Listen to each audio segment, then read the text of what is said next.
Resumes after question period. Statements by members. Déclaration de député. The honourable member for Edmund Strathcona. Mr. Speaker, I have had flights delayed longer than it took this Liberal government to attack the rights of workers in this country. Over and over and over again, the Liberals have used Section 107 of the Canada Labour Code to have back-to-work legislation by another name. They used it against Air Canada flight attendants. They've used it against postal workers who have been asking for years for a fair contract. They used it against port workers across the country. And every time, Liberals told workers that their right to stand up for themselves did not matter to this government. Every time, employers are rewarded for refusing to bargain in good faith. Good, free, collective bargaining is a fundamental right. Section 107 is a backdoor way of kneecapping that right. It tips the scales against workers, it tips the scales against fairness and against democracy itself. Anyone who cares about workers, good jobs, safe workplaces, and has respect for working people will repeal 107.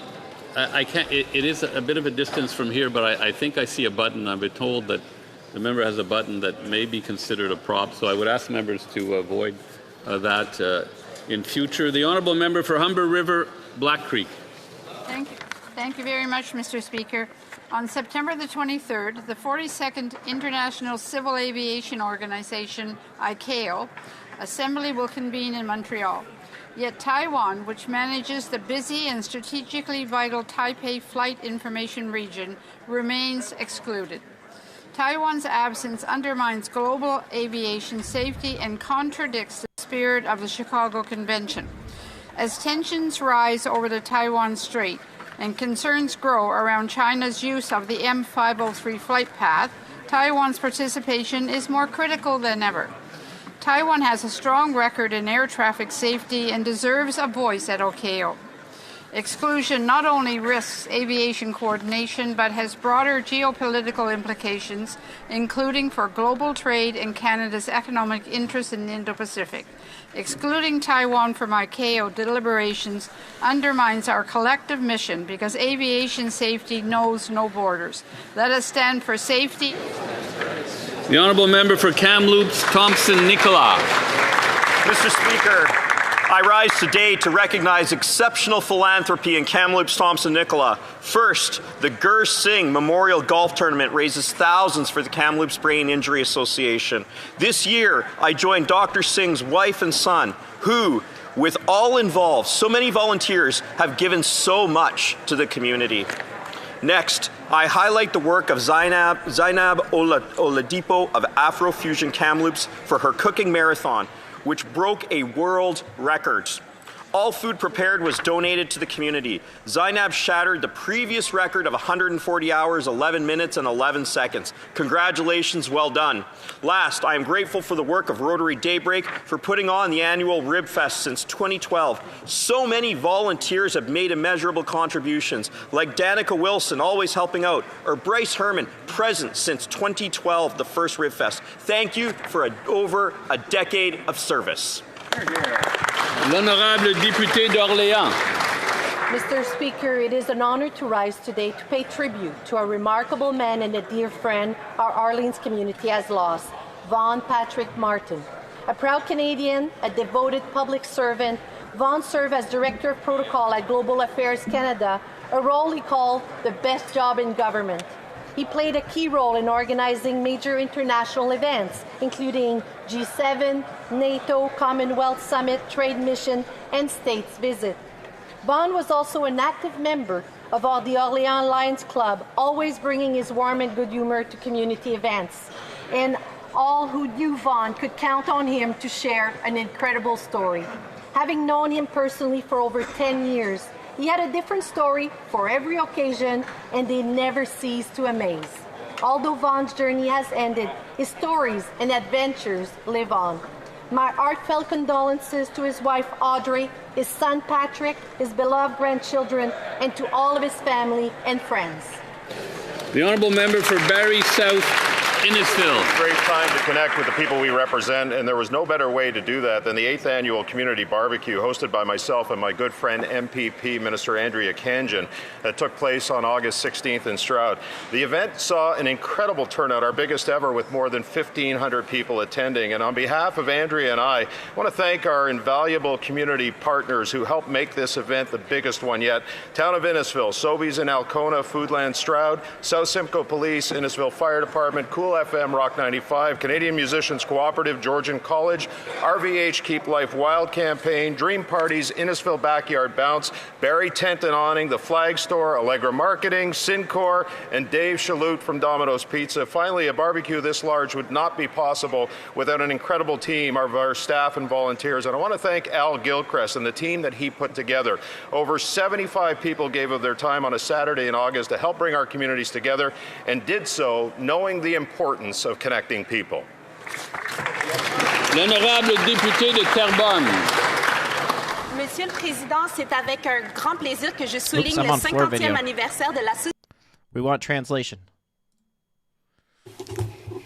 Mr. Speaker, I am delighted to mark the 50th anniversary of the Société du Patrimoine et Histoire de Terrebonne, PHT, Heritage and History Society of Terrebonne, founded in 1975 by Mr. Aimé Despatie and his colleagues. For decades, PHT has been the guardian of Terrebonne's collective memory and heritage. I would like to thank Mr. Raymond Paquin, President, and Ms. Cassandra Smith, Director, for their exemplary dedication. Thanks to their efforts, PHT builds bridges between generations and promotes our history through exhibitions, research, educational activities, and publications. I wish the entire team a happy 50th anniversary. I hope they will be around and continue their great work for a long time to come. For Cowichan, Malahat, Langford. I rise today not only as a member of Parliament for Vancouver Island, but as a veteran who understands the quiet weight of service. I stand here in honor of Warrant Officer George Hull, who tragically passed while deployed in Latvia on Op Reassurance. His body returned to Canadian soil on just Friday. George served with distinction for nearly 20 years.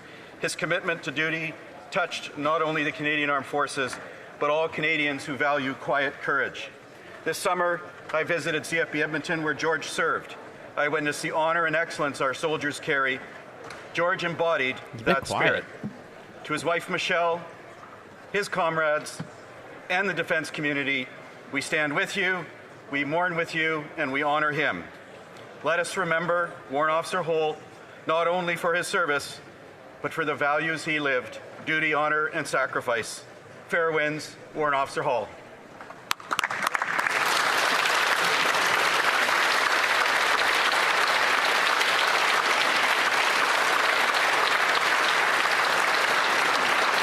The Honourable Member for Port Moody, Coquitlam. Yes, Mr. Speaker. Today marks the 3rd anniversary of Mahsa Amini's death in Iran. Her name became a symbol of courage, and her story touched the hearts of Canadians, including the Iranian community of my riding. They carry her memory with resilience and hope.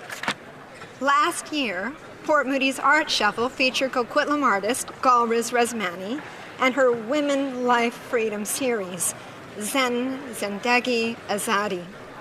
These powerful works gave voice to Mahsa's sacrifice and to the women who risked their lives every day. On the anniversary of Mahsa's death, Canadians stand united for women's rights and for human rights. Mahsa's life and legacy will not be forgotten. Merci. L'honorable député de Lévis-Lotbinière. The Honourable Member for Lévis-Lotbinière. Mr. Speaker, the Prime Minister said that Canadians would judge him by the price of food at the grocery store. The judgment is clear. He failed. The latest food inflation data does not lie. Canadians' experience at the grocery store is getting worse and worse.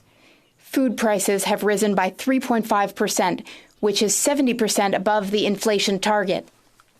For beef, that's a 33% increase. For canned soup, a 26% increase, and for coffee, a 22% increase. Mr. Speaker, in Liberal Canada, all indicators are flashing red. Putting food on the table should never be a luxury for Canadian families. Since the Liberals came to power, food inflation has risen by 40% overall. Yet another issue. Rather than making things less expensive, they've become more expensive. Yet another broken Liberal promise. More deceit from the Liberals. Only the Conservatives will bring back affordable groceries. The Honourable Member for Abitibi-Témiscamingue. Mr. Speaker, our under-19 team displayed all its talent at the ball hockey 3-on-3 World Championship in Slovakia. At the finals, the Quebec team beat another team 9-7, and guess which team? Canada's team. The Équipe Québec Foundation and its president, Stéphane Allinger-Cormier, are making a real difference for young Quebecers by giving them the opportunity to represent our province and our fleur de lis. Mr. Speaker, just like Scotland, Northern Ireland, Wales, and Greenland, Quebec should have the right to represent and wear its colors in various international athletic competitions. This is important because too often we are discriminated against. Our athletes do not belong on Canadian teams. In closing, I want to caution this House against the Commission on the Future of Sport in Canada's desire to merge the various provincial and territorial athletic associations with the national federations. Yet again, we see Canada's desire to merge the various provincial and territorial sports associations with national federations. They're meddling with our provincial jurisdictions. The Honourable Member for Beauport-Limoilou. Thank you, Mr. Speaker. Mr. Speaker, I'd like to tell you about an inspiring woman who has had an incredibly positive impact on her town. Marie-Hélène Ross has devoted herself to the social, cultural, and economic development of Beauport for many years. A lawyer by profession, she has always combined her expertise with deep desire to build a stronger, more united community. As president of the Maison des Jeunes and Trip Jeunesse, she has supported generations of young people by providing them with opportunities for personal development and civic engagement. She's a community builder. She promoted the idea of a public market in Vieux Beauport, Old Beauport. Today, that public market has become a successful nonprofit organization. The market promotes buying local, helping each other, and respecting the environment, all while creating a unique gathering place for local residents and producers. Her career exemplifies leadership through listening, action, and vision. Through her tireless involvement, she has breathed new life into Beauport. She is a model of determination, generosity, and perseverance. Thank you. The Honourable Member for Terranova, the Peninsulas.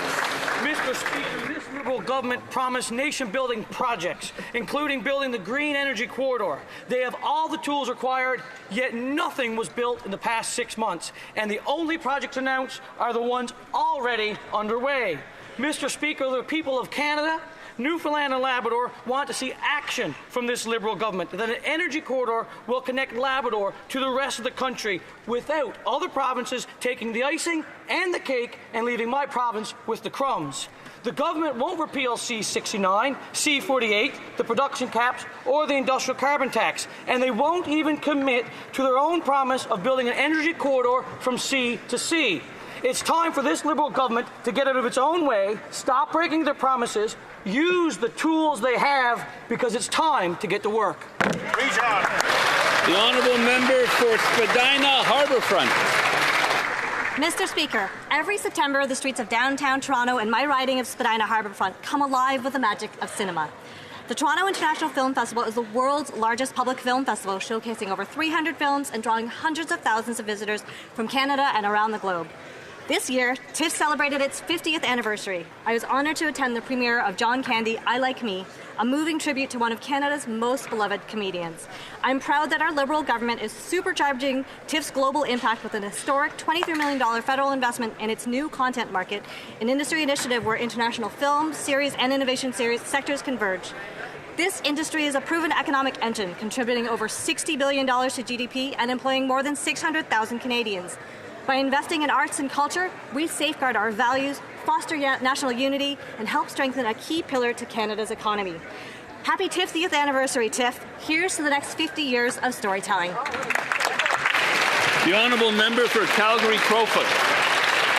After nearly 10 years of fiscal and economic vandalism, these Liberals claimed that they are ready to rein in out-of-control inflationary spending that piles on debt for future generations and drives up the cost of living. But since this Prime Minister took office, the federal spending has gone up 8.4% based on the estimates tabled in Parliament. He's boosted consultants by 37% from 19 to 26 billion. He boosted the bureaucracy 6% from 59 billion to 63 billion. Justin Trudeau left a deficit of $42 billion, but this Prime Minister's big spending election platform raised it to $62 billion. And in July, the Bank of Montreal estimated the deficit could be as high as $80 billion, and in August, the C.D. Howe Institute estimated it as high as $92 billion. Food and housing remain unaffordable while unemployment is rising, and this government still has no plan and no budget. They may have pushed Justin Trudeau out, but the fiscal ineptitude remains. The honourable member for Vaudreuil. Saint-Lazare célèbre son 150e anniversaire. The town of Saint-Lazare is celebrating its 150th anniversary. It's a remarkable milestone for our community. From its humble beginnings as a small farming village, Saint-Lazare has grown into a vibrant town thanks to its beautiful natural surroundings, equestrian traditions, and strong community spirit. 9 months, Saint-Lazarians have been treated to parades, celebrations of founding families, barbecues, music, local food, a hockey game featuring former Montreal Canadiens players, and even a Cirque du Soleil show. Tout cela est rendu possible. Mr. Speaker, all of this was made possible thanks to the dedication and vision of Paul Levine and the members of the 150th Anniversary Organizing Committee, including Mayor Geneviève Lachance, the municipal councillors of the town of Saint-Lazare, and hundreds of volunteers. Mr. Speaker truly captured the spirit and heart of Saint-Lazare, a community where both long-term and new residents come together to share traditions, create memories, and look forward to a future with optimism and pride. Happy 150th Saint-Lazare. Cheers to the next one. The honourable member for Calgary Heritage. The Prime Minister promised the fastest growing economy in the G7. Well, tell that to every out-of-work young couple living in the worst unemployment and immigration crisis Canada has known. He said Canadians could judge him by grocery prices. Tell that to Robin in Calgary watching food costs rise faster than when he took office 6 months ago. He promised to cap and control spending. Tell that to the taxpayers expected to pay for him doubling the deficit. He promised nation-building projects. Tell that to any resource worker, project builder still waiting for a single permit. He promised safe communities. Tell that to the Hamiltonians who survived 80 rounds, to the 3-year-old girl and her broken-hearted family in Welland, to the family of Abdul Alim Farouki in Vaughan, to the Jewish woman stabbed in the kosher section of the Ottawa Loblaws, to the communities of Calgary, Surrey, and Halifax. It's time to stop the broken promises. It's time to stop the bait and switch. It's time for him to do his job. Here. The honourable member for Cumberland Colchester. Mr. Speaker, I rise today with a reminder of the power of continued investment in Canada's rural communities. I recently had the opportunity to stand alongside dairy farmers of Nova Scotia and Taste of Nova Scotia to announce this government's financial support for the Nova Scotia Cheese Trail. This initiative creates real opportunities for family farms and local cheesemakers to prosper. The trail connects people from all backgrounds to the stories behind their food and the communities that make it possible. This isn't just economic development, it's community building. It's about ensuring that no matter your postal code, you can experience the spirit of agricultural excellence that makes our country stronger, safer, and more resilient. Sounds like a pretty Gouda idea to me. Oh. Oral questions, questions orales. The Honourable Leader of the Opposition.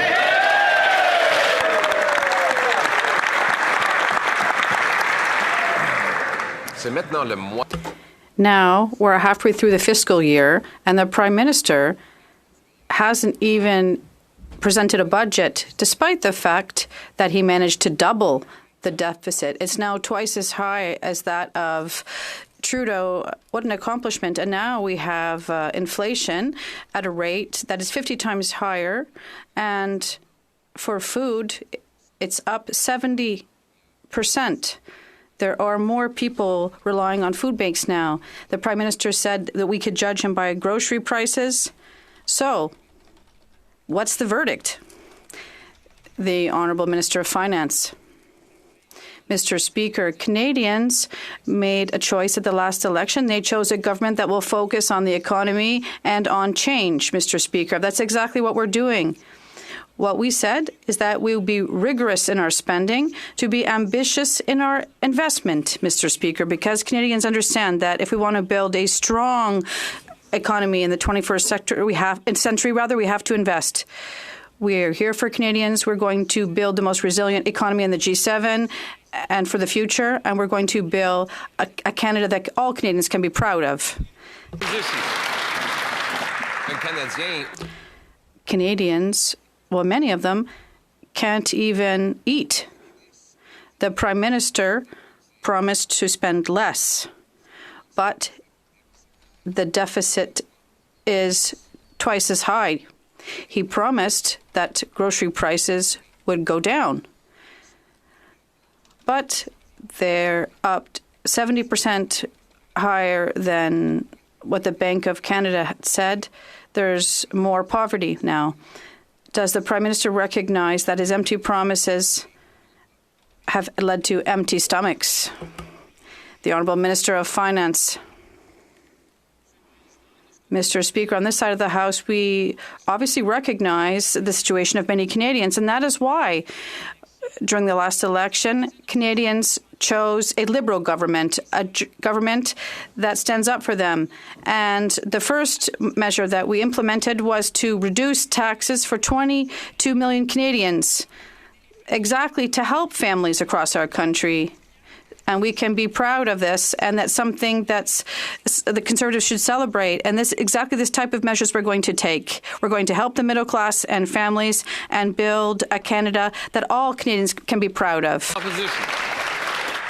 Mr. Speaker, the Prime Minister promised that he would spend less, yet his deficit spending is 100% more than even Justin Trudeau. And what is the real human consequence of that? Food price inflation is rising 70% faster than the Bank of Canada's target. And today, the CEO of the major food bank network in Toronto says that there has been a 400% increase in food bank use there. Does the Prime Minister understand that his empty promises lead to empty stomachs? The Honourable Minister of Finance. Mr. Speaker, it's reassuring to hear the Leader of the Opposition that listened to the Prime Minister during the summer. I'm glad to see that he retained that we're going to spend less so we can invest more, Mr. Speaker, and investing more in Canadians. Like, for example, reducing the taxes for 22 million Canadians, Mr. Speaker. Like making sure that people who want a first-time home, buy a first-time home, will pay less in GST, Mr. Speaker. Making sure that we eliminate the consumer carbon tax, Mr. Speaker. I think the Leader should celebrate that this government is there for families across Canada to build a stronger and more... The Honourable Leader of the Opposition. Mr. Speaker, he wants us to celebrate his failures, including failures that are leading to real human suffering. Let me quote the CEO of Daily Bread Food Bank, Neil Hetherington. So giving you some context, previously before the pandemic, we were at 600,000 for the year visits to the food bank. And so it took 38 years to get 1 million visits per year, and then only 1 year to get 2 million visits, another year to get 3 million. Now we are at 4 million visits. Food bank lineups are growing and growing at an accelerating rate under this Prime Minister. Does he realize the very real human consequences of his broken Liberal promises? The Honourable Minister of Natural Resources. Mr. Speaker, I'm here to announce some good news. Last night, Canada and British Columbia approved the new Silesome LNG export terminal in northern British Columbia. It's with the Nisga'a Nation. It will be the second largest private sector investment in the history of this country. The second largest in the history of this country. It will employ thousands of Canadians. We would love the Conservatives to help us build Canada. The Honourable Leader of the Opposition. Mr. Speaker, the question was not about re-announcing a previously approved project. It was about the cost of food. And frankly, Frankly, it is insulting. We have asked 10 questions about the cost of food in the last 2 days, and not a single Liberal minister will get up and answer it. Maybe that's because the inflation rate on food is 70% above the target. Maybe it's because there are now 4 times as many visits to Toronto food banks as there were 3.5 years ago. Maybe it's because they broke their promise to stabilize food prices. Maybe it's because the Prime Minister promised that he could be judged on the price of food. Speaking of which, what's the verdict? Hear, hear. The Honourable Minister of Housing and Infrastructure. Mr. Speaker, well, I know we're all in this House concerned about the price of food, and we're also concerned about our farmers. The #1 cost of living in Canada is related to housing, Mr. Speaker, and as I mentioned yesterday, people are concerned about housing prices. This government is taking action to make housing more affordable. With Build Canada Homes, with tax cuts, with the first-time home buyers tax cuts, we're making a difference for people in their pocketbooks. Hear, hear. The Honourable Leader of the Opposition. Mr. Speaker, the question was about food prices. Right. Yeah. And he stood up to announce that he's going to be feeding some of his friends who are going to populate this latest $13 billion bureaucracy, a bureaucracy that will build no homes and that will only reward Liberal insiders who, like him, have a record of actually doubling housing costs. Right. But back to food, the stuff that needs to go on people's dinner table. We have a record number of people at food banks after the Prime Minister promised to make food more affordable. Doesn't he realize that his promises have real costs for Canadians? The Honourable Secretary of State's report. Thank you, Mr. Speaker. It's a little rich coming from the guy who voted against the National School Food Program, Mr. Speaker. But I would like to say that Food Banks Canada does exceptional work, and they also make good recommendations for government. 1, they suggest we build up Canada's social safety net. 2, they say we should solve the affordable housing crisis, and we should help lower-income workers make ends meet. Mr. Speaker, all of those things are things that Conservative leader votes against time and time in this House. The Honourable Member for Belleuil-Chambly. Mr. Speaker, I would like to say that I went to Washington not to talk against the Canadian government, but to contribute to establishing favorable conditions with respect to trade and tariffs. And yesterday, when I asked the Prime Minister a serious question, he responded that the relationship was going really well with Mr. Trump, and the proof is that they were sending each other text messages on their cell phones. I would like to know who on that side of the House can explain this. Minister of Canada-U.S. Trade Relations. Mr. Speaker, I'd like to thank the Leader of the Bloc for this question. I'm not at all shy to remind members on this that we are in discussions, important discussions with the United States on 2 fronts. First, how to improve in the short term our trade relationship, obviously focused on strategic sectors, steel, aluminum, cars, and softwood lumber. And at the same time, we're preparing for the overhaul of the trade deal between our 3 countries. We're working with the Mexicans and the U.S. on this. The Honourable Member for Belleuil-Chambly. What I heard in Washington, Mr. Speaker, was that people were disappointed in the absence of the Prime Minister, even though the ministers visited, and people think that there's a lack of respect in the government's attitude that says this privileged relationship is finished with the U.S. So I asked the Prime Minister to correct this yesterday. Is the government not concerned that the United States legitimately, before a negotiation, be concerned with the attitude from the Canadian government? The Honourable Minister of Canada-U.S. Trade Relations. Mr. Speaker, in our discussions with our American counterparts, obviously, we always talk about the importance of having trade deals that benefit both of our economies. And I agree with the Leader of the Bloc in terms of the fact that the U.S. will always remain our main neighbor and an essential economic partner. The President has said that our trade relationship is changing, and that's we have to work to determine what the best way to protect Canadians is. The honourable member for Belleuil-Chambly. I'd like to remind the minister and the government that 80% of our exports, and that's not going to change, go to the biggest economy in the world and the largest military power. Whether we agree with that government's philosophy, we have to treat them with respect. And the Prime Minister will go to Mexico soon, to Malaysia, South Korea, and maybe even to Brazil. And during all this, will he speak to the U.S. President or go to Washington? The Honourable Minister for Canada-U.S. Trade. Mr. Speaker, I agree with the first part of that question from the Bloc leader. Obviously, we have to treat our relationship and conversations with our American counterparts with great respect, like we treat Americans with respect. They are the biggest economy in the world. Right now, we are facing the best circumstances in all of, in terms of the other trading partners. But we also said we have to diversify our trade and go to other markets and partners. And the good news, we can do both at the same time. Honourable member for Calgary East. Believe it or not, this Prime Minister admits he'll outspend Trudeau. Large Liberal deficits made in core inflation 50% over target and food prices 75% over target. No wonder everything is so expensive in this country. And listen to these stats. Beef up 33%, soup 24%, and coffee 22%. Now, inflation's up, deficits are up, and borrowing costs are up, while the economy's down, Canadians are down, because this Prime Minister's elbows are down. Why doesn't he put his head down and stop spending so much so grocery prices can come down? Hear, hear.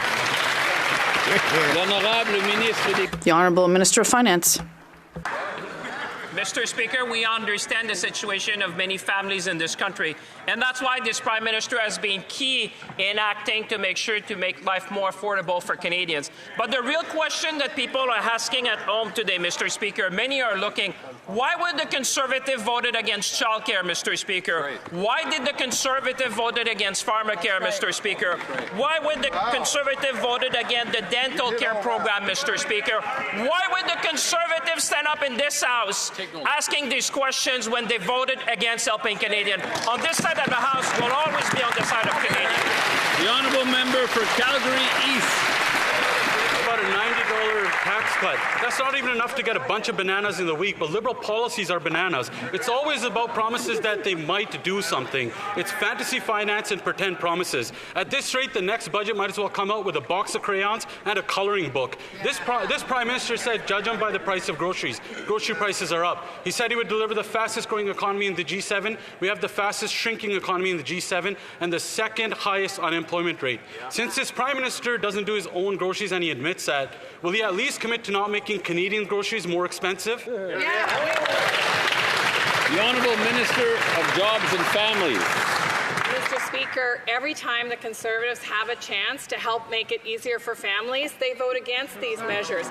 For example, Mr. Speaker, the National School Food Program, which is actually putting food in children's bellies and helping alleviate families with the cost of feeding their families, these Conservatives voted against that too, Mr. Speaker. Every time they have a chance to help bring down costs for Canadian families, like supporting the National Child Care Program, they vote against it. So they should look hard in the mirror about who's standing up for Canadian families. The honourable member for Calgary-Mindamore. Mr. Speaker, this Prime Minister claims to be different. Instead, 6 months in, Canadians are now learning that this Prime Minister is no different than the last guy, as Liberals increase spending on their well-connected consulting friends by 37%. Every day, Canadians pay more and more for gas and for food. Butter is up 64%, apples are up 60%, and rice is up 74%. So here's a lesson for my Liberal friends. A deficit that doubles isn't different, is it? The Honourable Minister of Industry. I have a lot of respect for my colleague. I would like to remind her that we already cut taxes on the middle class and on first-time home buyers. That's true. And as many Conservatives have asked us to do, we cut also the carbon tax. So all that to say, over the summer we also took a very strong action to bring down costs for broadband services and to increase competition in the telecom sector. Mr. Speaker, we'll continue to be there for Canadians and to build Canada strong. The honourable member for Calgary, Midnapore. Mr. Speaker, the Prime Minister told Canadians that he was the man with the plan, yet 6 months later, his budget is nowhere to be seen. And experts now project that his deficit will be double what Trudeau already created. This Prime Minister is proving one thing, that Liberals, no matter how they brand themselves, cannot be trusted to handle our finances. Canadians expect and deserve a government that will work for them on the issues that matter the most. Yet 60% of Canadians say that cost of living keeps them up at night. So when will the Liberals start acting like it? The Honourable Minister of Finance. Mr. Speaker, in fact, we spent the summer listening to Canadians. And you know what Canadians have told this House? They said act with respect to the cost of living, Mr. Speaker, and that's exactly what we've done with respect to reducing tax for 22 million Canadians, reducing the rebate for having a rebate for GST for first-time home buyer. The second thing they said, Mr. Speaker, is make homes more affordable, Mr. Speaker. That's why you've seen recently we launched Build Canada Homes, Mr. Speaker. The Conservatives should be celebrating today instead of talking down Canada and the Canadian economy. Let's work together to build the strongest nation, Mr. Speaker. The honourable member for Sarnia, Lambton, Bukidjwanong. Speaker, we know that the out-of-control spending of these Liberals has driven up inflation 50%. The Prime Minister's deficit is projected to be double that of Justin Trudeau. Canadians are paying the price, especially at the grocery store. Soup up 20%, coffee up 22%, groceries overall up 70%. The Prime Minister said he should be judged on the price of groceries. He has broken his promise to cut the food costs for Canadians and shown he's just another bait-and-switch Liberal. When will he cut Liberal deficits to bring the cost of food down? The Honourable Minister of Jobs and Families. Mr. Speaker, Canadians chose in the last election a Prime Minister that could drive forward an agenda to grow the strongest economy in the G7, and that's exactly what we're doing, Mr. Speaker. But let's take a look at the past. The Conservatives, every time they have the chance, vote against families. The National School Food Program, for example, Mr. Speaker, puts food in bellies of children so that they can learn and grow, and, by the way, saves Canadian families $800 a year. Voted against. What kind of help for families is that? The Honourable Member for Richmond, Arthabaska. Thank you, Mr. Speaker. I am concerned, Mr. Speaker. My Conservative colleagues are as well. And Canadians are concerned of the broken promises from the Liberals. Mr. Speaker, the Liberals are spending blindly without a budget. And this is going to be devastating when they'll table their budget one day. This isn't a joke. Justin Trudeau seems to be nothing compared to the current program. It'll be double the spending. Out of respect for Canadians, they need to table a responsible budget right now. The Honourable Minister of Industry.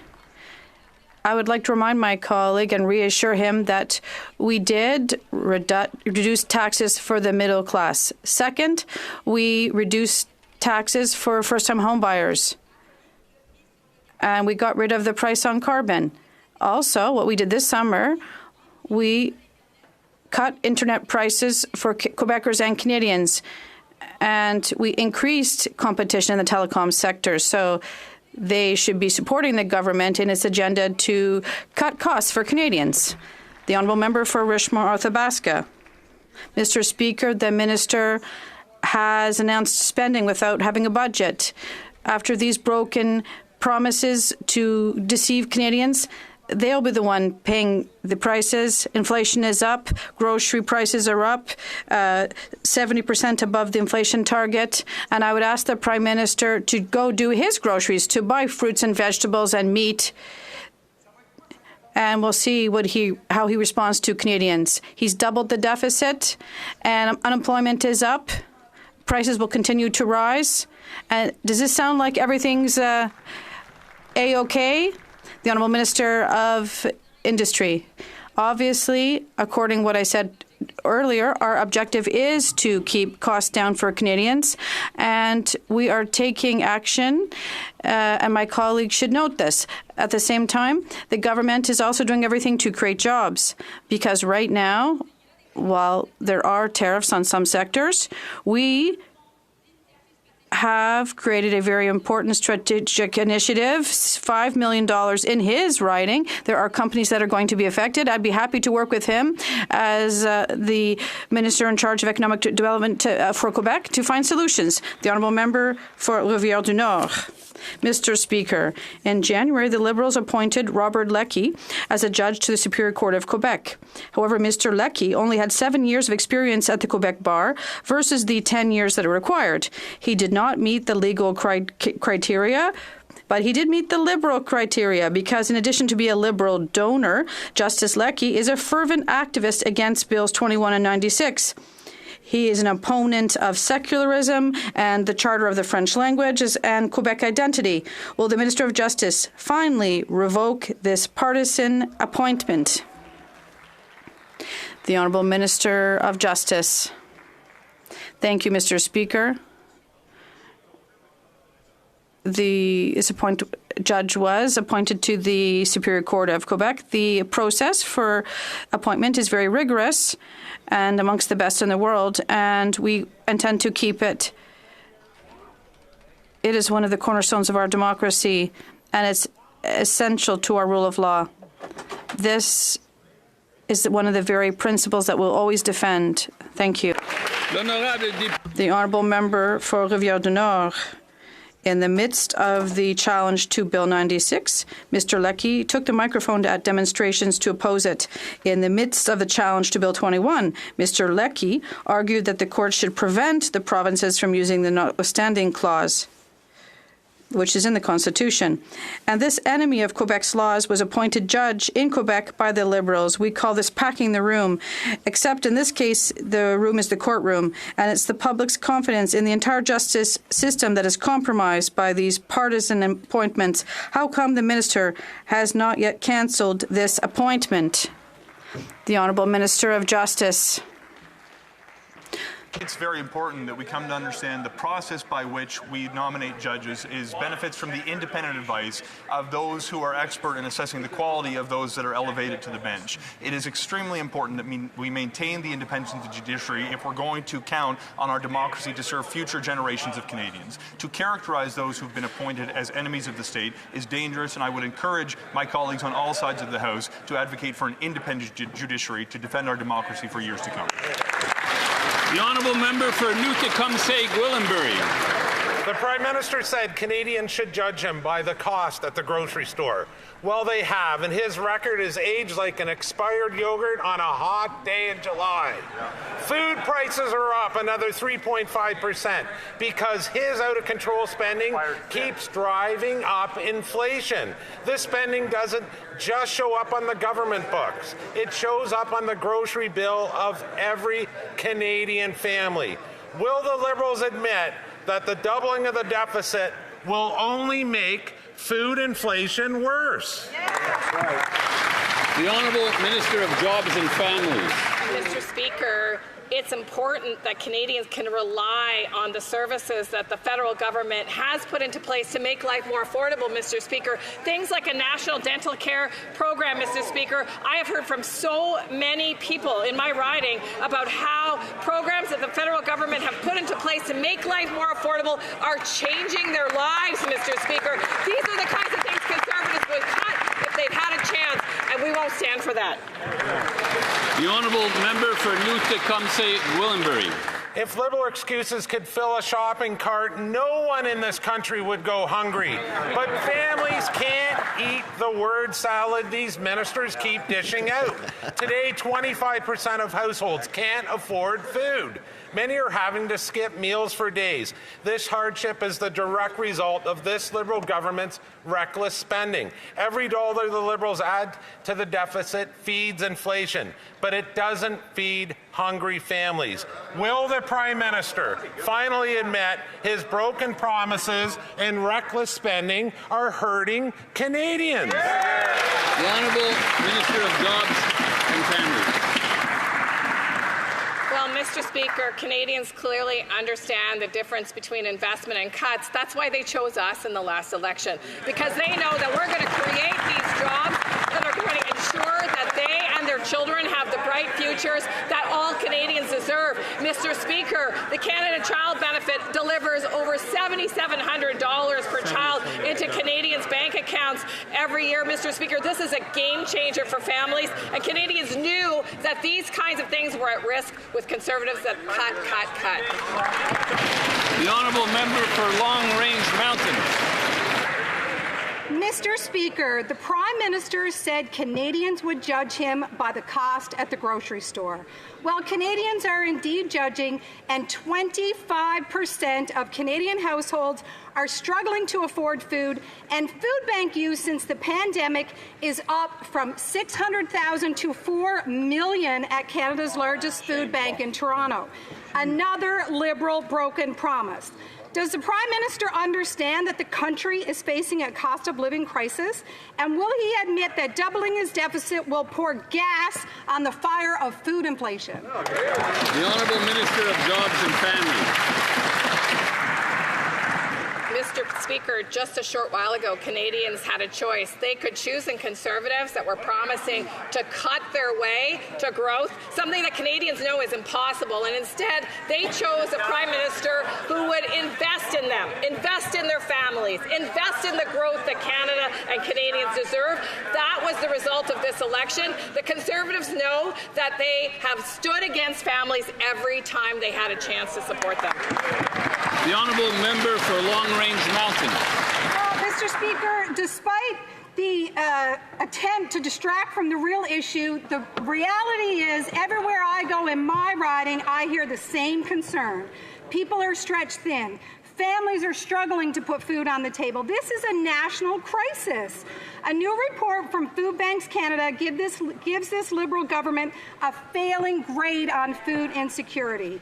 Beef is up 33%, basics like sugar and potatoes are climbing by double digits, and food banks are stretched way beyond their limits. Will the Prime Minister finally admit that doubling the deficit will only make food inflation worse? The Honourable Minister of Jobs and Families. Mr. Speaker, on that side, what Conservatives want to do are cut the things that Canadians rely on. But on this side, we're cutting taxes. We've cut taxes for the middle class. 22 million Canadians, Mr. Speaker, that are benefiting. We cut the carbon tax, Mr. Speaker, reducing the cost of gasoline and other oils for Canadians. Mr. Speaker, we're investing in jobs, in creation of jobs, in skills training, in ensuring Canadians and their children have the best chance at success. And you, the Conservatives across the aisle, Mr. Speaker, voted against all of that work. The Honourable Member for Battlefords, Lloydminster, Meadow Lake. Mr. Speaker, I will remind you that the Liberals cut the carbon tax after we put pressure on them. We know that the Prime Minister had said Canadians should judge him by the cost at the grocery store. Well, parents across the country are trying to fill lunch kits with nutritious food, but prices keep climbing. According to the CEO of Canada's largest food banks, visits increased to 2 million under Trudeau and now jumped to 4 million under this Prime Minister. Another broken Liberal promise. Mr. Speaker, will the Prime Minister admit to Canadians now that doubling the deficit will only make food inflation worse? The Honourable Minister of Jobs and Families. Well, finally, Mr. Speaker, a place where I can agree with the opposite member. In fact, Canadian families are relying on the government to ensure that their children get a nutritious school lunch. And that's why we have a brand new, in partnership with provinces and territories, school food nutrition program. So, Mr. Speaker, a program and an approach that the Conservatives voted against. These Conservatives, every time they have a chance to help Canadian families, they vote against it. The Honourable Member for Dorval, Lachine, LaSalle. Mr. Speaker, Canadians gave this government a clear mandate to build an economy that stands up for our workers and industries and to make life more affordable. We've reduced taxes for 22 million Canadians, eliminated GST for first-time home buyers, removed the consumer carbon tax, fought for our steel and aluminum sectors, and created one strong economy instead of 13. Could the Minister of Finance please update the House on the next steps to building the strongest economy in the G7? Thank you. The Honourable Minister of Finance. Mr. Speaker, it's a great question, and indeed, we're going to present a great budget in this House on the 4th of November, Mr. Speaker. This is going to be a generational investment in our future. We're going to build this country, Mr. Speaker. We're going to protect our communities. We're going to empower Canadians. We're going to build the strongest economy in the G7. We're going to build this country like never before. We're going to build the Canada of the 21st century. Mr. Speaker, we are the true north, strong and free. The Honourable Member for Dufferin-Caledon. The Prime Minister promised he would double housing starts. He looked at Canadians in the face and promised. They're down 16%. His plan is a $13 billion bureaucracy that might someday build 4,000 homes. 4,000 homes. Canada had 245,000 new home starts last year. Even if they hit 4,000 homes, it's 1.6% increase. Please, for the sake of Canadians trying to buy a house, tell me this isn't the plan. The Honourable Minister for Housing and Infrastructure. Thank you, Mr. Speaker. I know the math is difficult for the Conservatives, but can you help them? We can help you. We can help you with this. We're looking at investing $13 billion in affordable housing across the country. Mr. Speaker, those initial 4,000 homes will be on Canada lands in 6 cities across the country. That's getting a quick start on building affordable homes. We're going to see tens of thousands of homes built across Canada in all of our communities. We count on the support across the House. Thank you. Member for Dufferin-Caledon. $13 billion for 4,000 homes is $3.2 million per home. That's not affordable. It's all starting to make sense where this scheme was cooked up. You've got a housing minister who oversaw the doubling of rent and the doubling of housing prices when he was mayor of Vancouver. The head of this new agency came from the city of Toronto that increased the cost of building by 700%. It's almost like the interview process for these positions was, are you incompetent? Were you fired from your last job? Once again, for the sake of Canadians begging to buy a home, please tell me this isn't the plan. The Honourable Minister for Housing and Infrastructure. Thank you, Mr. Speaker. Well, I know it's difficult for the Conservatives to evolve and focus on supporting us to build affordable housing across Canada. That is what we are focused on doing at an unprecedented level. When I was mayor, I had no support from a Conservative government to build affordable housing in Vancouver. I know it was the same in Toronto. We are going to support our local governments. We are going to build in Montreal 20,000 homes on the Namur Ipo, on the site, middle of the city. We are going to see remarkable progress on this front, Mr. Speaker. The Honourable Member for Northumberland. Blames the federal government for his The municipal dream of home ownership issues that is he becoming caused. a nightmare in Canada. The Prime Minister promised to double the pace of home construction. Now they're spending $13 billion to build just 4,000 homes. And yes, the math is $3.2 million per home. This will blow up the deficit and not impact housing starts, which are actually down 16%. Taxpayers can't afford to build $3.2 million homes, but we know this minister can afford to live in one. So will these new homes be as luxurious as his condos? The Honourable Minister for Housing and Infrastructure. Thank you, Mr. Speaker. To the member opposite. Again, $13 billion. $13 billion will be invested across Canada, in communities across Canada. We're looking at partnerships with provinces, territories, communities of all shapes and sizes, Indigenous nations. We will empower the private sector to build tens of thousands of homes. We are looking forward to rolling out the most aggressive housing program in Canadian history. We look forward to your support. L'honorable député de Bellechasse. The honourable member for Bellechasse, Les Etchemins-Lévis. The Prime Minister promised to double housing starts, but what we're seeing instead is a 13% decrease. No wonder he's surrounded himself with the former mayor of Vancouver, on whose watch home prices rose by 150%, and a former Toronto City Councillor who increased residential construction taxes by 700%. Does the Prime Minister realize it's hardly surprising that construction is down and costs are up with this kind of leaders around him, Mr. Speaker? The Honourable Minister of Canadian Culture. Thank you, Mr. Speaker. What we're doing about the housing crisis is cooperating with municipalities and provinces and people in the field. Unlike what the Conservative Party is proposing, the leader repeatedly insulted mayors in Quebec City and Montreal and all across the country.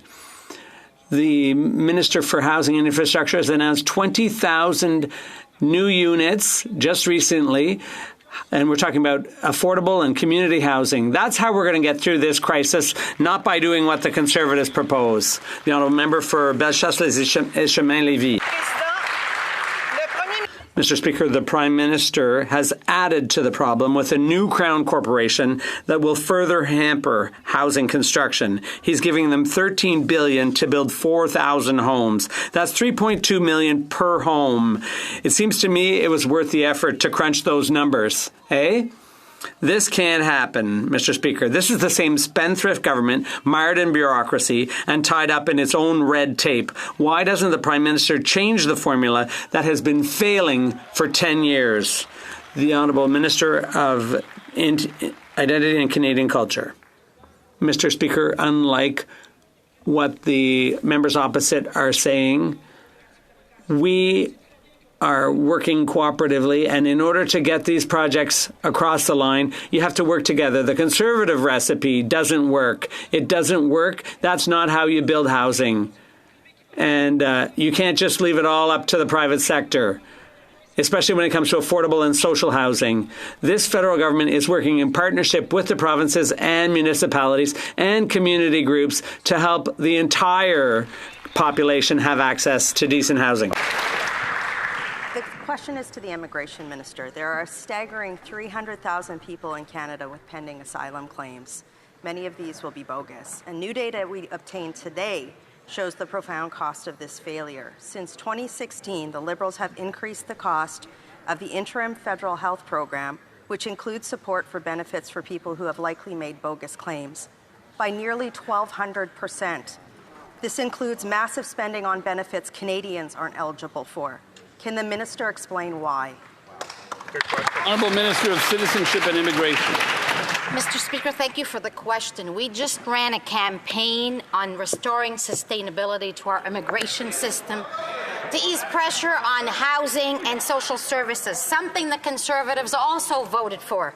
Our immigration levels plan reduced targets for permanent and resident. That plan is working. New student and temporary worker admissions are down more than 60%. Asylum claims are down 1/3, and new permanent residents will be down 20% at the end of the year. With Bill C-2, we can even do more, and I urge parliamentarians to support it. The Honourable Member for Calgary-Nose Hill. The minister just said that the Liberals' immigration plan is, quote, working. The Liberals are spending at least $800 million this year because they allowed the asylum backlog to mushroom to nearly 300,000 people. And these are people, many of whom have bogus claims, and they allow them to stay in the country for years and years. That's why they had to increase that program to that level. This strains healthcare, it strains housing, and it makes a mockery of our once compassionate asylum system. Is this really what the minister defines as an immigration system that's working? Come on. The Honourable Minister of Citizenship and Immigration. Monsieur le Président, Mr. Speaker, the campaign we led a few months ago, among other things, was about restoring the vitality of our immigration system to alleviate the housing and service crisis, and it's working. The number of new student and temporary foreign worker visas has gone down by 60%, and asylum claims have gone down by 1/3. The number of new residents will be reduced by 20%, and with Bill C-2, we will be doing more. I would invite all parliamentarians to join with us in this effort. For Newmarket, Aurora. This summer, I sat with agencies in Newmarket and learned of the urgent need for mental health counseling, yet the funds are never enough. But today we obtained new data that shows that the Liberals have increased funding for services like mental health counseling for a group that includes bogus asylum claimants by nearly 1,200%. 1,200% increase in funding. There are many Canadians who have paid taxes their whole life and cannot afford counseling services. Canadians are compassionate people, but why isn't this minister stopping asylum system abuse? The Honourable Government House Leader. Mr. Speaker, I just want to point out that there is legislation before this Parliament right now that would give the legal authority to my colleague, the Minister of Immigration and Citizenship, the ability to deal more efficiently with the issue of asylum seekers. We know that the migratory pressures are going to continue around the world. We know we want to have secure, meaningful borders. We know we want to have the legislative powers to be able to deal with this situation in an orderly way. The only thing we don't know is where the Conservatives are going to stand on this. Will they let this legislation through Parliament, pass it, and help us fix her? The Honourable Member for Markham Unionville. This question is to the Immigration Minister. Seniors in Greater Toronto Area are having to choose between heating and eating. But now we know that over the past decade, the Liberals spend more on providing benefits to a group that includes bogus asylum claimants than on their platform promise to spend on upgrading long-term care facilities. Canadian seniors are suffering.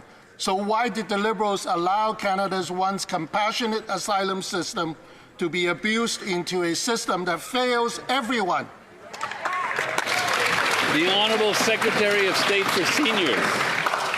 Mr. Speaker, our new government continues to build a strong system for Canada's seniors. We know that seniors deserve to retire with dignity, and we work closely with our provincial counterparts to ensure that they have access to long-term care beds as well as other forms of housing and are able to age in place.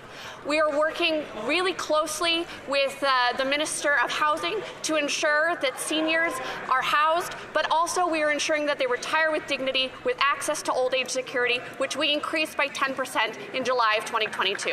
Thank you, Mr. Speaker. The Honourable Member for Les Pays d'en Haut. Mr. Speaker, Canada and Quebec are at a crossroads. The global trading system has been upended, supply chains disrupted, and new technologies like AI are going to radically transform the way we live and do business. Mr. Speaker, Canadians have given this government an ambitious mandate to tackle this crisis, and the upcoming federal budget will outline the government's plan to build a bold and strong Canadian economy, the strongest in the G7. Can the Minister of Finance inform the House of the next steps in this crucial process? The Honourable Minister of Finance. Mr. Speaker, I'd like to thank my colleague for his excellent question. We will be tabling an excellent budget on November 4th in this House, Mr. Speaker. It will be a generational investment in our future, Mr. Speaker. It will be a budget to build our country, a budget to protect our communities, a budget to build a stronger economy, Mr. Speaker. We are going to build the most resilient economy in the G7. We're going to build the Canada of the 21st century. Vive le Canada, Mr. Speaker. Expectations for this Prime Minister were low, but holy smokes, he's been Prime Minister for 6 months and we still haven't seen a budget. The Prime Minister said he would spend less than Trudeau, but his deficit is projected to be almost double the number that forced the former Finance Minister to resign the first time around. This is another broken Liberal promise. It's a Liberal bait and switch. This massive deficit spending is driving up inflation and sending the price of groceries sky high. When will this Prime Minister admit admit that his broken promises are breaking the bank for Canadians? The Honourable Minister of Finance. Mr. Speaker, now that our Conservative colleagues know the date of the budget, I hope they're prepared to go back in their riding to explain to Canadians this generational investment in our collective future, Mr. Speaker. I'm sure they're going to be proud to go back in their riding to say, we're building this country, Mr. Speaker, that this budget is going to protect their community, Mr. Speaker, that this budget is going to empower Canadians, Mr. Speaker, that this budget is going to build the strongest economy in the G7. I hope all the Conservative and all members of this House will go out and tell Canadians, together we'll make it. We're the true North. The Honourable Member for Chilliwack Hope. Speaker, the latest food inflation numbers are out, and it's more sticker shock for Canadians. Groceries are up a whopping 70% above the Liberal inflation target. Since the Liberals took office, food costs have risen by 40%, driving millions more Canadians to the food bank every single month. The Prime Minister said he would be judged by prices at the grocery store. Well, the verdict is in. It's another Liberal broken promise, another Liberal bait and switch. When will the Prime Minister admit that doubling the Liberal deficit is just going to send these record high food prices even higher? Hear, hear. The Honourable Secretary of State for Sport. Mr. Speaker, the hypocrisy from the Conservative side today is just astonishing. They haven't listened to any of the recommendations from the Food Bank's report. But what gets me going even worse, Mr. Speaker, is earlier this year when the leader of the Conservative Party lost his job, he didn't lose his house. That's because he lives in government-subsidized, non-market housing. But every time he's had the chance to vote for government-subsidized, non-market housing, he votes against it. And worse still, he stigmatizes it, calling it Soviet-style housing, Mr. Speaker. Get a grip.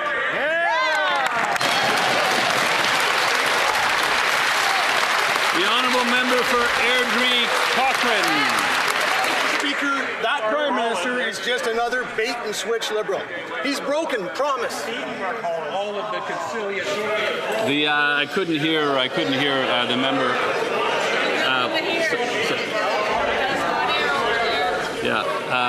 If the Honourable Member would like to take it from the top, then. Mr. Speaker, that Prime Minister is just another bait-and-switch Liberal. He's broken promise after promise after promise, and it's hurting Canadians. His massive Liberal deficits are leading to an even worse cost of living crisis than we had under Justin Trudeau. Canadians can barely afford even a can of soup, especially because inflation has driven up the cost of a can of soup 26%, or a can of tuna, which is also up 19%. Isn't it true that that Prime Minister is just another Liberal only good at one thing, breaking promises? The Honourable Secretary of State for Finance. Mr. Speaker, Canadians don't want to take advice on the economy from a party whose leader has never worked in it. We have cut taxes for 22 million Canadians. We have cut the consumer carbon tax. We have cut tax for first-time homebuyers. We are going to build homes at a scale not seen since World War II. Mr. Speaker, we are going to build the strongest economy in the G7. I ask the Conservatives to get on board. Thank you. The Honourable Member for Madawaska-Restigouche. Mr. Speaker, access to safe and affordable housing is a basic need and a shared jurisdiction. Canadians expect concrete progress, building homes cheaper and faster, so young people, families, vulnerable individuals, and people at all stages of life have access to housing that meets their needs.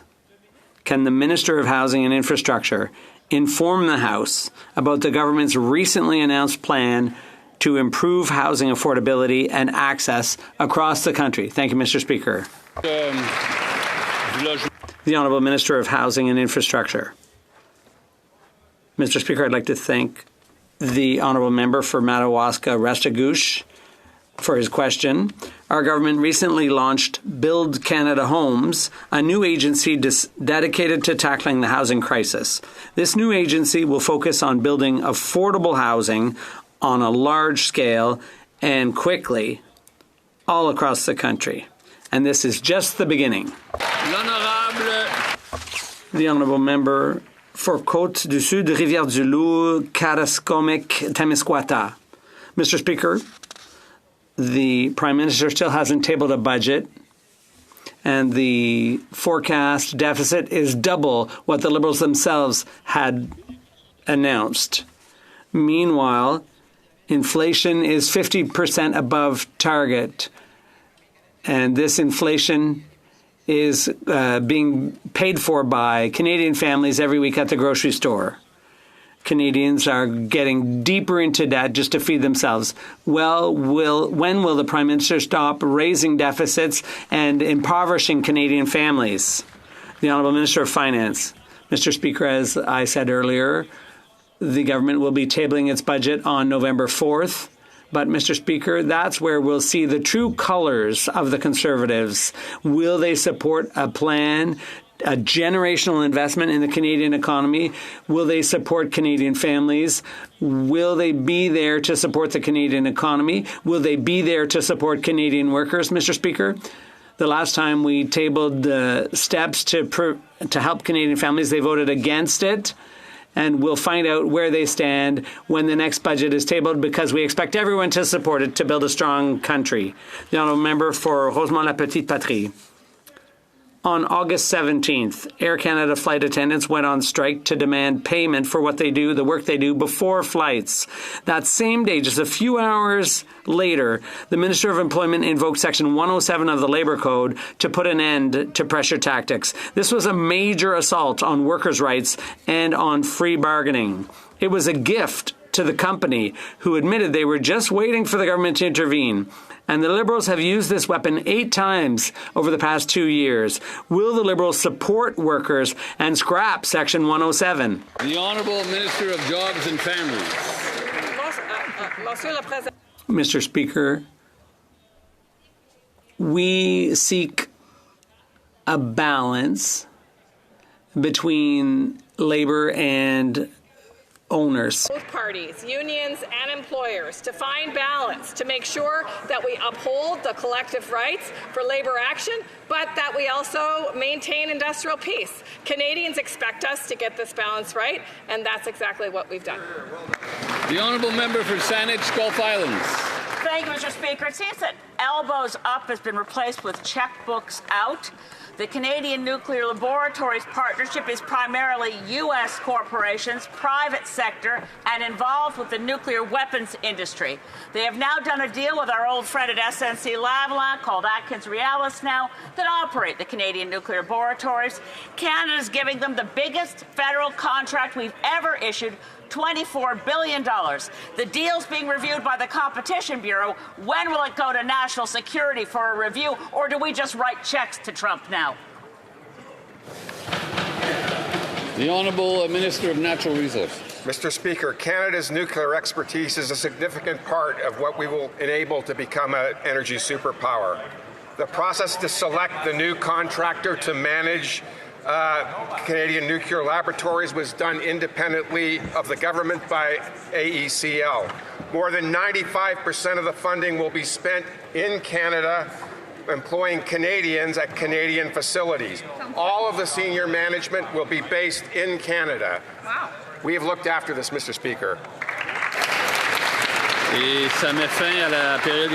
That concludes today's question period. The point of order, the Honourable Member for Courtenay Alberni.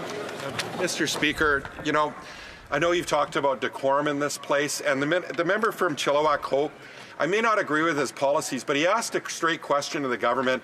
And my friend, the Minister of Sport, and I do call him a friend because I consider him that, he responded with "get a grip." And I think there's a point in here that there has to be respect on both sides of this place. And I hope that the Minister will take this and maybe they'll refrain in the future. Thank you. Didn't hear that comment, but obviously we want to keep the language respectful in this place. Are there any other points of order? Mr. Vancouver Kingsway. Vancouver. Oh, yes, sorry. The Honourable Member for Vancouver Kingsway. Thank you, Mr. Speaker. But standing order. Too much noise, so if the member could wait for just a moment, we'll allow the room to empty to the extent that it wishes to empty, and we'll get to his point of order.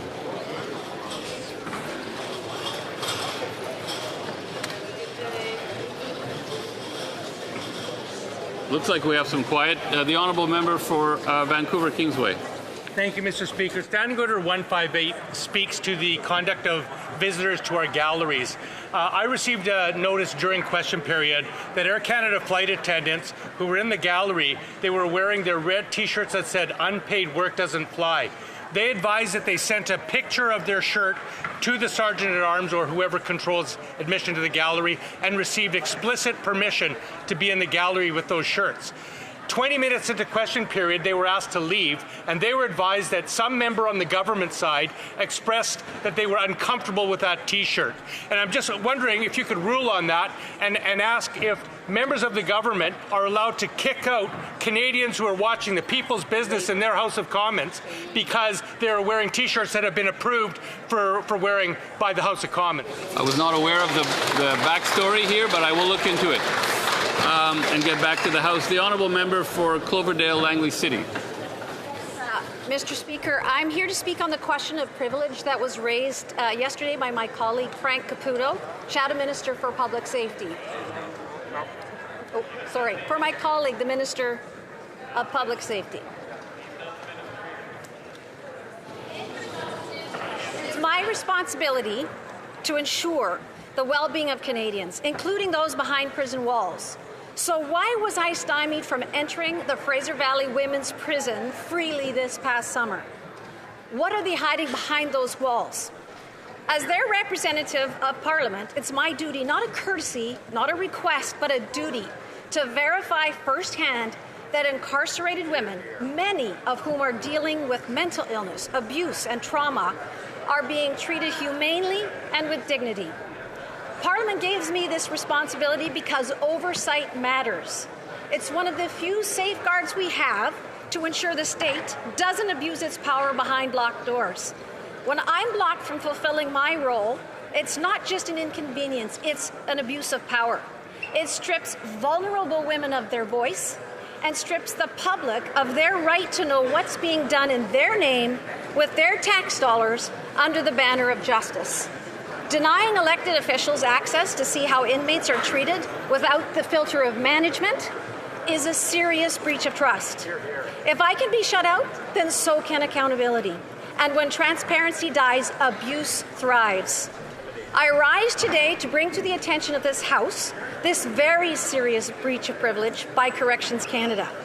On July 28, I attended the Fraser Valley Institution, a women's prison in the Abbotsford region, with the intention of fulfilling what I feel is my most important duty as a Member of Parliament, to ensure that all Canadians, including those in federal custody, are treated with dignity, care, and humanity. Unfortunately, that oversight was aggressively and intentionally obstructed. When I arrived with my colleague, the Shadow Minister for Public Safety, we were told that our tour would be accompanied by Mr. Chris Saffron, the Assistant Warden of Management Services. My colleague and I clearly explained that we wished to tour with uniformed correctional officers only, so that both inmates and staff would feel free to speak openly with us. We made it clear that the presence of senior management would inhibit transparency and hinder trust. But Mr. Saffron refused. He insisted on joining the tour, dismissing our concerns by saying, "No one will know who I am. I'm just a guy in a polo shirt." I disagreed. Inmates and staff definitely know who the assistant warden is. So we asked who had instructed him to impose this condition, and he claimed it came from the warden directly.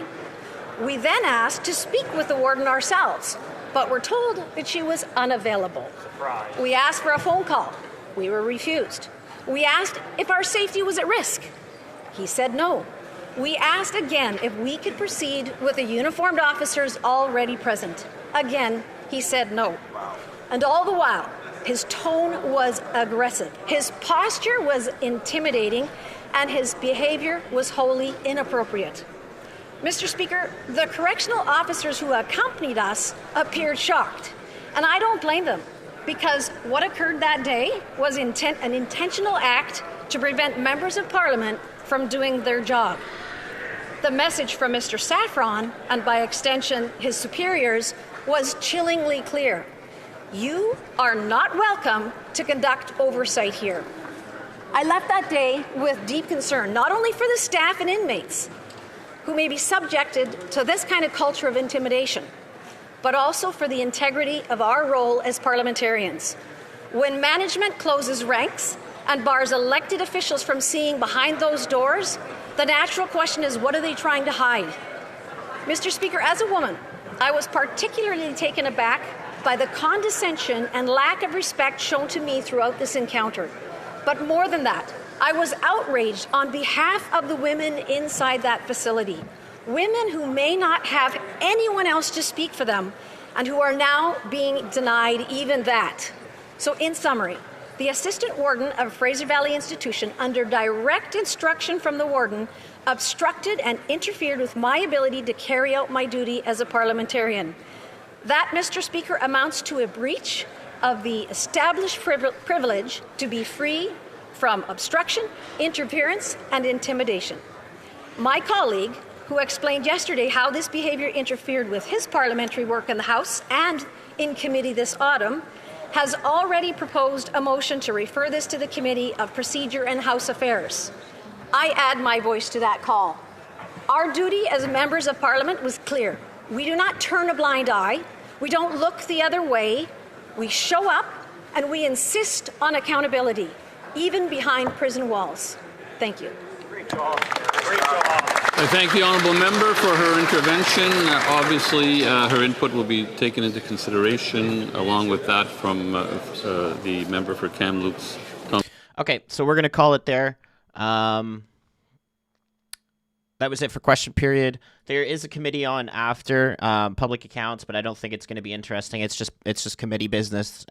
They probably won't even be around for more than half an hour. So what we're going to do is we're going to call it here. I'm going to get a couple clips out on the channel, not from just question period and the committee this morning, if you didn't catch it, but there was a really good interview last night with Vashi Capellos and Andrew Scheer. So I'm going to go ahead and get that out first. We'll be live again tomorrow, same time, 2 p.m. Eastern Standard Time, question period. Carney should be here. It'll be Pierre versus Carney round 2. And then we've got a couple committees after we're going to go ahead and tune into. So everybody have a good evening. Thanks for watching as always. Was there one more thing I was going to mention, but I forget now, so it must not be important. And yeah, see you guys tomorrow. Cheers, everyone.